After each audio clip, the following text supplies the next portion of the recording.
अब एक खबर राजनीति से भी है और बीजेपी से भी है। ये खबर बहुत चौंकाती है।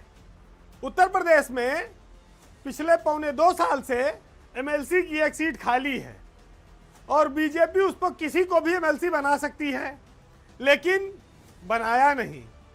और अभी उस सीट का कार्यकाल 2027 तक बचा भी हुआ है, यानी कि लगभग 1.5 साल बचा है। तो पौने 2 साल से एमएलसी की एक सीट क्यों रिक्त है? विधान परिषद में बीजेपी का बहुमत है, शायद इसलिए उसे कोई चिंता नहीं है कि अपने मेंबरों की संख्या बढ़ाई जाए। मामला है जितिन प्रसाद का। जितिन प्रसाद उत्तर प्रदेश में विधान परिषद के सदस्य थे। जब वो पीलीभीत से 2024 में लोकसभा का चुनाव लड़े, चुनाव जीत गए, तो वो केंद्रीय मंत्री बना दिए गए। उनके केंद्रीय मंत्री बनने के बाद से यह सीट रिक्त घोषित कर दी गई। लेकिन आज पौने 2 साल का समय होने जा रहा है, ना तो सरकार को और ना ही बीजेपी के शीर्ष नेतृत्व को इस ओर किसी का ध्यान है कि यहां पर किसी कार्यकर्ता का समायोजन किया जाए। जितिन प्रसाद केंद्र में मंत्री बन चुके हैं, वो सांसद हैं, उनका इस्तीफा भी हो चुका है, सीट रिक्त है, लेकिन देखिए आप कि किसी के खाते में नहीं आ रही है।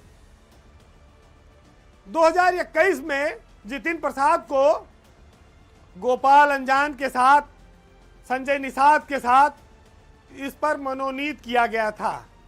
2021 में एमएलसी बनाया गया था। संजय निषाद भी बने हैं उन्हीं के साथ और गोपाल अंजान भी बने हैं। 2022 में एमएलसी होते हुए वो पीडब्ल्यूडी के मिनिस्टर बने उत्तर प्रदेश में, और पीडब्ल्यूडी मिनिस्टर रहते 2024 का लोकसभा का चुनाव पीलीभीत से जितिन प्रसाद लड़े। बीजेपी ने उनको टिकट दिया और जब वो चुनाव जीत गए तो उनको केंद्र में मंत्री बना दिया गया। ये सब घटनाक्रम हुए 2 साल के लगभग होने जा रहा है और जितिन प्रसाद की एमएलसी की सीट अभी भी खाली है। उनका कार्यकाल सितंबर 2027 तक बचा है, लेकिन बीजेपी ने इसी रिक्त सीट पर किसी को भी मनोनीत नहीं किया, उस कोटे से किसी को विधान परिषद नहीं भेजा। अब आप सोचिए कि एक कार्यकर्ता परिषद में जा सकता था, लेकिन किसी ने ध्यान नहीं दिया।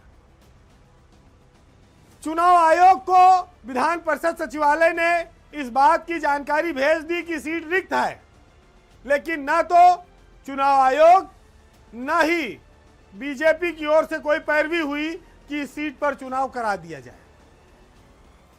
जितिन प्रसाद एक तरफ केंद्रीय मंत्रिमंडल में काम कर रहे हैं, दूसरी तरफ उत्तर प्रदेश में उनके नाम पर जो सीट थी वो रिक्त पड़ी हुई है। अगर आज बीजेपी विधान परिषद में अल्पमत में होती तो वह इस एक सीट के लिए कब का चुनाव करा चुकी होती, मनोनयन करा चुकी होती। लेकिन इस समय विधान परिषद में भी बीजेपी का बहुमत है, इसलिए एक आध सीट खाली रहा है, उसको इसकी कोई चिंता नहीं है। पार्टी कार्यकर्ता किस फोरम पर यह बात रखें वो ये भी नहीं समझ पा रहे हैं, क्योंकि कई बार हक की बात कहने को विद्रोह माना जा सकता है, नाफरमानी माना जा सकता है। राष्ट्रीय पार्टियों में अनुशासन के नाम पर लोग मुंह बंद किए रहते हैं, लेकिन बात तो बाहर आती ही है, दर्द भी बाहर आता है। जो लोग दावेदार हैं वो ये मानते हैं कि अगर हमें ना किसी को एक सीट तो मिल जाती है, खाली रखकर सरकार को क्या फायदा हो रहा है। एक कार्यकर्ता माननीय बन जाता, लेकिन देखिए यही है कि जब पेट भरा हो तो दूसरे की भूख का एहसास नहीं होता। ये सियासत है, जहां एक एक सीट की मारामारी होती है, वहीं एक वक्त ऐसा है कि एक आध सीट खाली रह जाए तो कोई फर्क नहीं पड़ रहा है।